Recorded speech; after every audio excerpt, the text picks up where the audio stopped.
있는 예배가 되게 하여 주시옵소서. 그리고 우리도 우리 십자가를 지고 최후 승리를 얻는 그날까지 인내하게 하여 주시옵시며 하나님의 뜻을 바라보며 살아갈 수 있도록 아버지 시간 말씀을 통하여 우리를 새롭게 하여 주시옵소서. 감사합니다. 주님 사랑합니다. 예수 그리스도의 이름으로 기도합니다. 아멘. 오늘 우리 교사 하나님의 말씀 함께 보겠습니다. 누가복음 21장입니다. 누가복음 21장 34절에서 38절 말씀입니다. 제아주는 성경책은 신약성경 133페이지입니다. 누가복음 21장 34절에서 38절 말씀입니다. 우리 함께 읽도록 하겠습니다. 너희는 스스로 조심하라. 그렇지 않으면 방탕함과 술 취함과 생활의 염려로 마음이 둔하여지고 뜻밖의 그날이 덕과 같이 너희에게 임하리라. 이날은 온 지구상에 거하는 모든 사람에게 임하리라. 이러므로 너희는 장차 올 이 모든 일을 능히 피하고 인자 앞에 서도록 항상 기도하며 껴있으라 하시니라.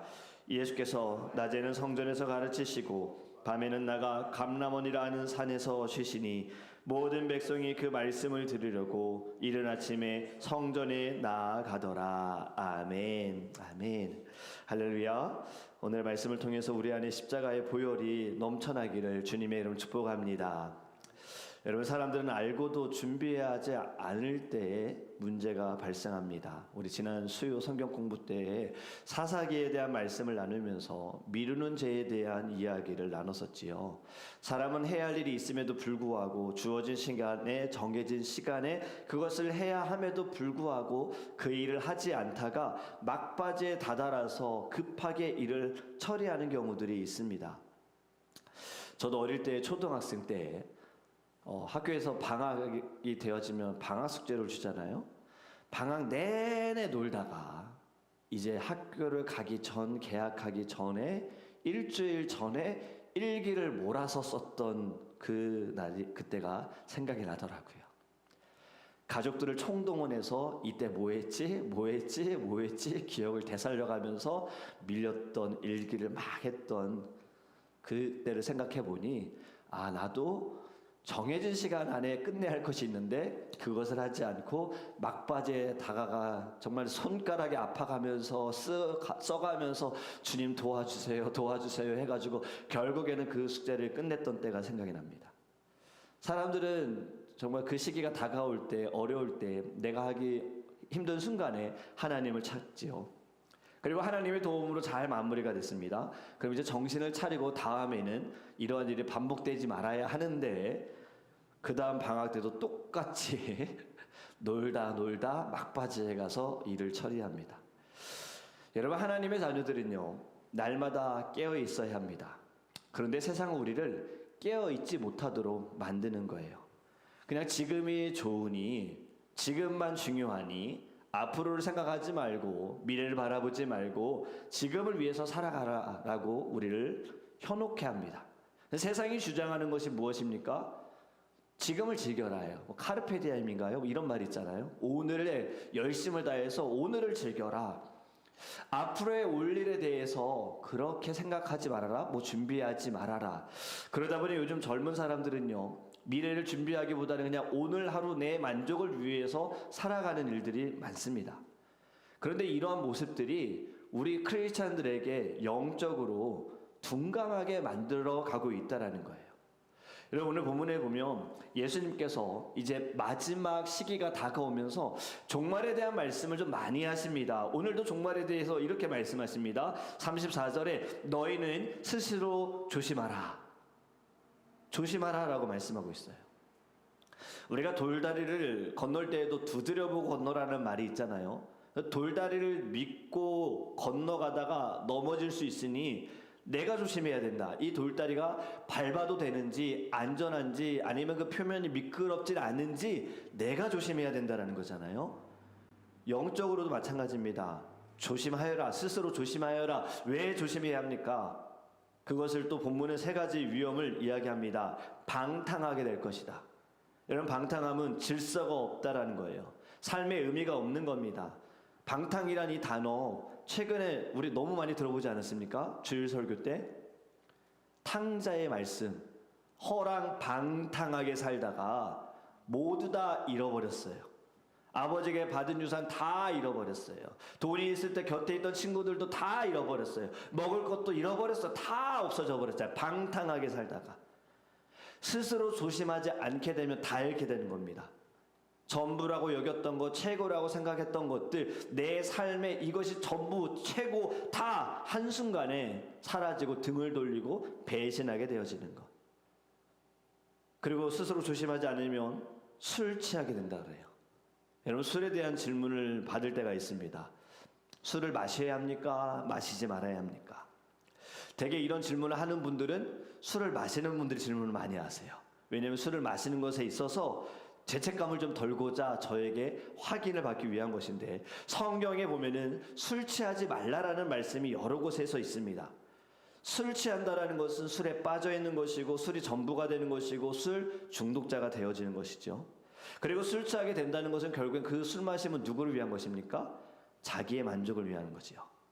술을 마시면서 주님의 영광을 위해 제가 이것을 마십니다 하는 분은 없을 겁니다. 술을 마시면서 주님, 이 술은 주님의 피입니다 하면서 마시는 분은 없을 겁니다.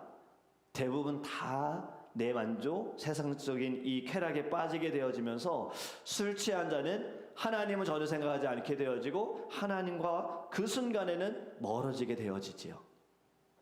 최근에 이 가정 상담을 하는 영상을 보았는데요. 이 가정 안에 가장 큰 문제가 무엇이냐 하면 바로 술이었던 거예요. 술로 인하여서 가정을 돌봐야 하는데 그 책임을 다하지 못해요.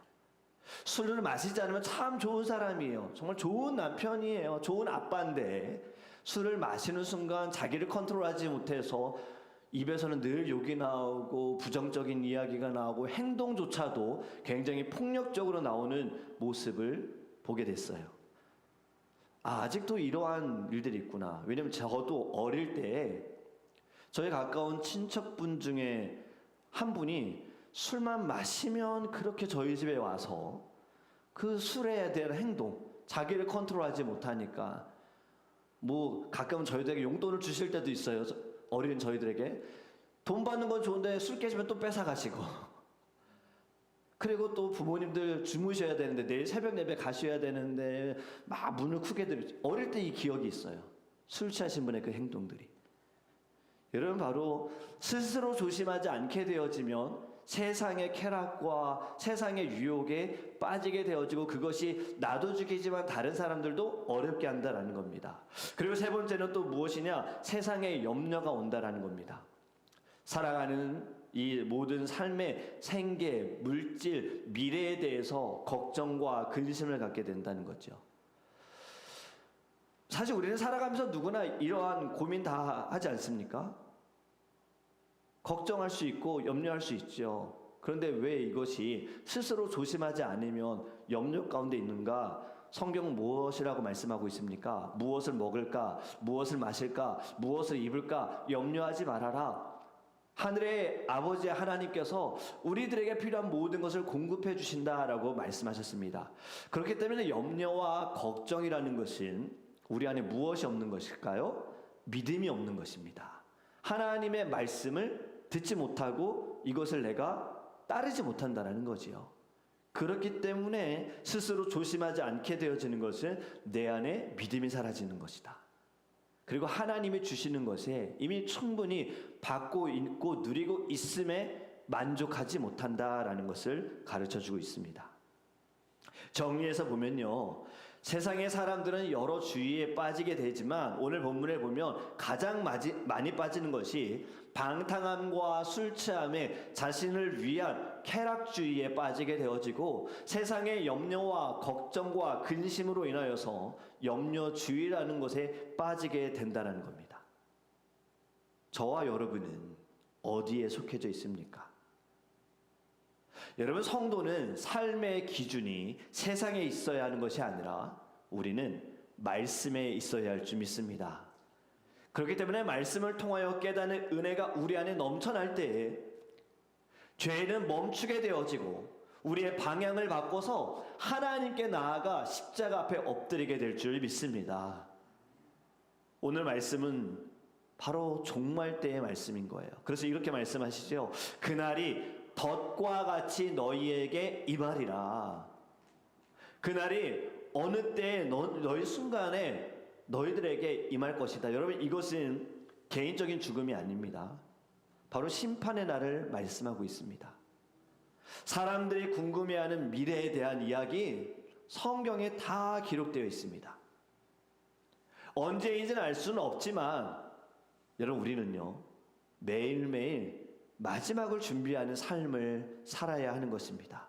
오늘 하루도 마지막인 것처럼 주님을 위해서 살아가야 하는데 스스로 조심하지 않으면 나를 위해 살게 되어져서 앞에서 말씀드렸던 술 취함과 방탕함과 걱정으로 오늘 하루를 낭비하고 허비할 수 있게 된다는 거예요.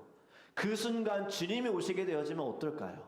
그렇기 때문에 늘 항상 깨어있는 저와 여러분이 되기를 주님의 이름으로 축복합니다. 여러분, 35절에 이렇게 말씀합니다. 이날은 온 지구상에 거하는 모든 사람에게 임하리라. 종말은 갑작스럽게 오면서 누구도 피해갈 수 없다는 겁니다. 모든 사람은 다 종말을 맞이하게 된다는 거예요.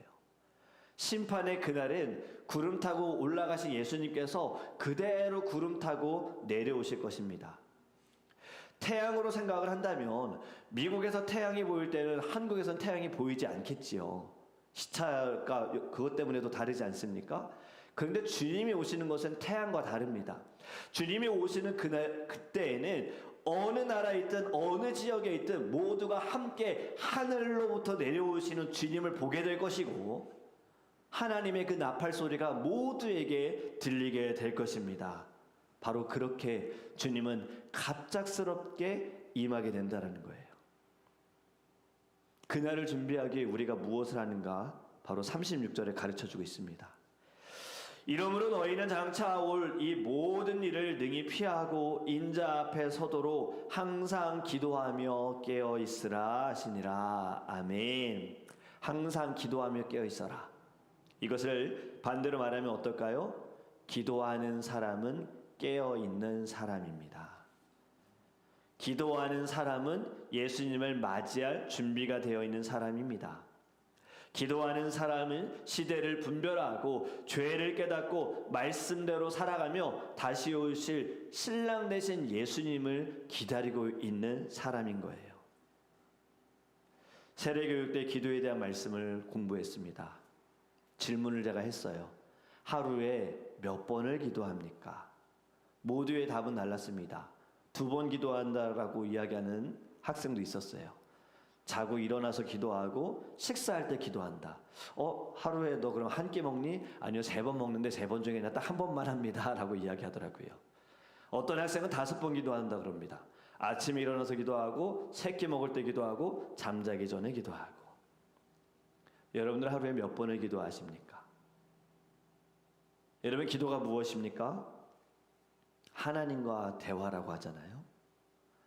하나님께서 허락하신 이 거룩한 예배에 우리가 눈을 감고 두 손을 모으고 간절함으로 기도하는 것도 기도이지만, 기도는 운전하면서도 할 수 있고 일하면서도 할 수 있고 밥을 먹으면서도 할 수 있는 것이 기도입니다. 다르게 말하면 언제든 주님과 대화할 수 있다라는 거예요. 그래서 제가 학생들에게도 공부하기 전에도 기도해라. 게임을 하기 전에도 기도해라. 모든 것이 기도의 습관이 되어라. 기도로 시작하여라. 하나님과 끊임없이 대화해라. 하나님, 제가 지금 공부하려고 합니다. 이것이 주님을 위해서 하게 해주세요. 저에게 지혜를 주세요. 하나님, 제가 이제 게임을 하려고 합니다. 하나님, 너무 오래 하지 않게 해주세요. 여기 빠지지 않게 해주세요. 작은 것까지도 하나님과 대화를 해라. 이것이 기도다라고 가르쳐줬어요. 여러분, 깨어있으면 결국엔 끊임없이 하나님과 대화하는 것입니다. 걷는 순간에도, 호흡하는 모든 순간에 주님을 생각하는 거예요. 주님, 저의 걸음이 지금 주님께 기쁨이 되어집니까? 주님, 지금 제가 이 만남 가운데 대화하는 것이 주님께 기쁨이 되어집니까?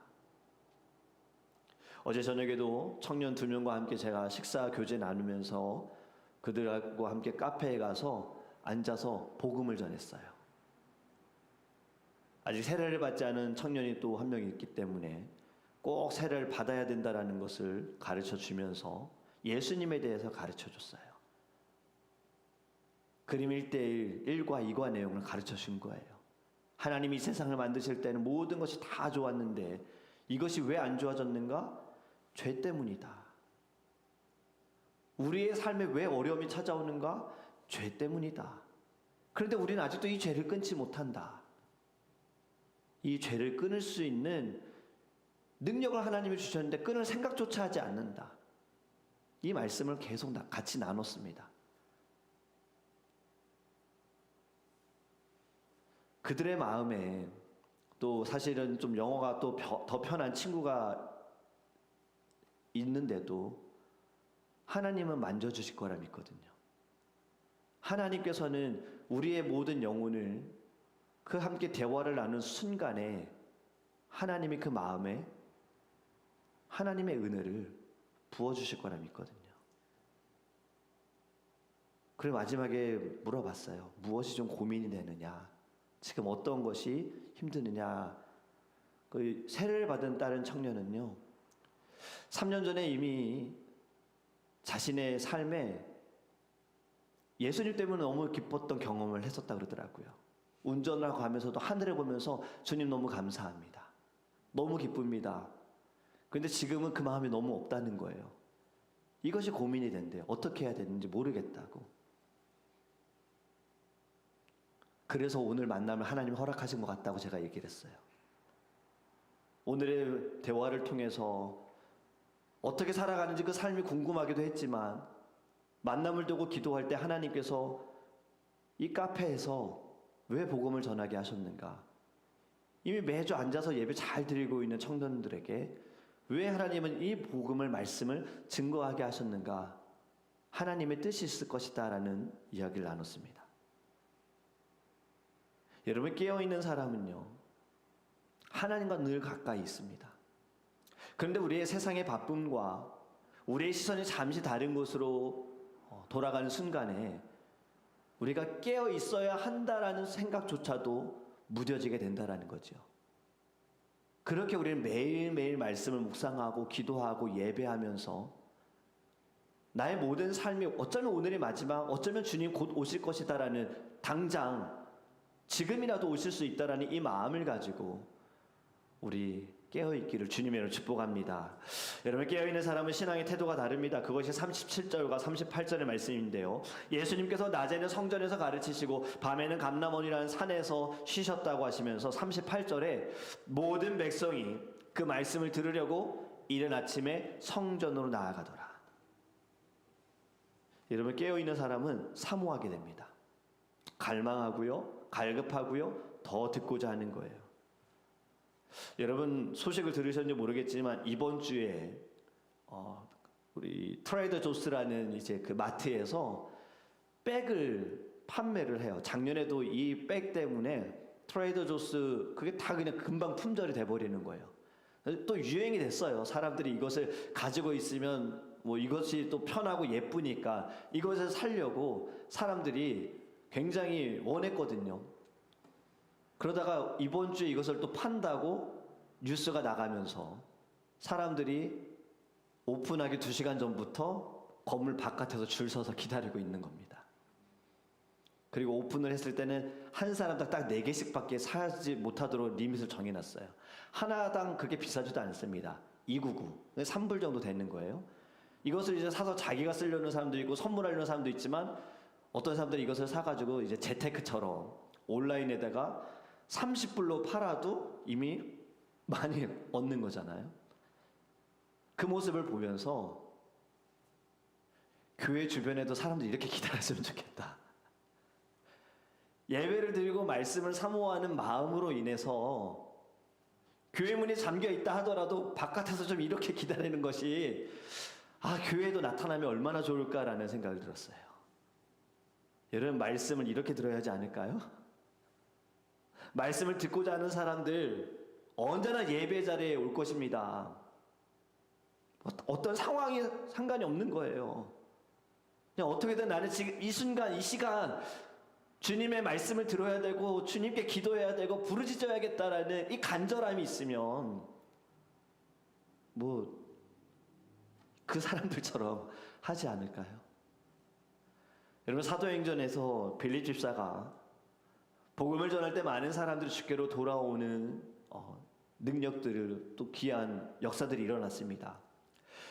그런데 한순간 갑자기 하나님께서는 빌립 집사에게 광야로 가라고 이야기를 하시는 거예요. 지금도 충분히 복음을 전하면서 많은 사람들이 돌아오는 회심의 일들이 있는데, 그럼 더 복음을 전해야 하는데, 하나님께서는 정말 뜬금없이 갑자기 빌립 집사에게 가라고 이야기를 하신 겁니다. 광야로 가서 누굴 만납니까? 에디오피아 내시를 만나지요. 이 내시가 에디오피 사람이잖아요.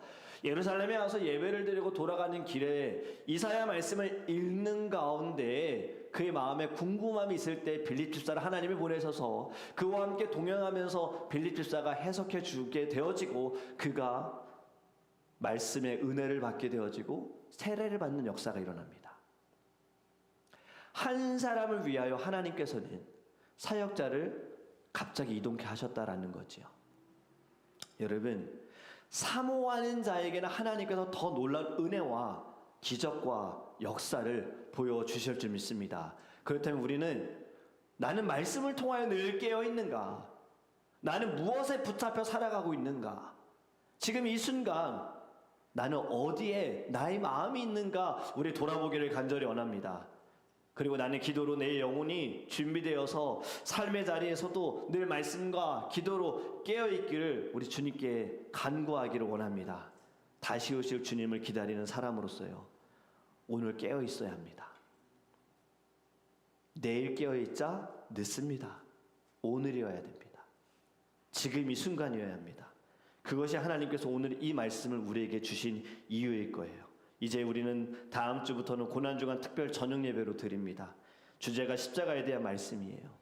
말씀을, 십자가에 대한 말씀, 예수님의 그 고난의 행적을 저는 계속 묵상하면서 매일 울어요. 다 아는 말씀인데도 묵상하면서 또 울어요.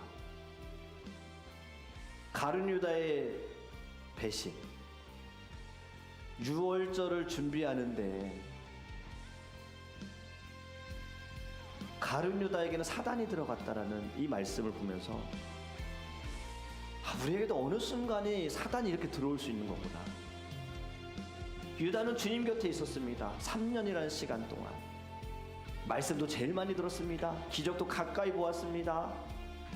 그런데 그 한순간 사단에게 마음을 빼앗기니 주님보다 그 적은 사실 돈 바꿔버리잖아요. 그 모습을 보면서 예전에는 유다 나쁜 놈이었어요.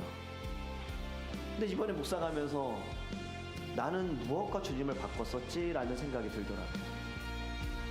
나는 어쩌면 더 작은 것을 가지고 주님과 바꾸진 않았는가라는 생각을 하게 되더라고요.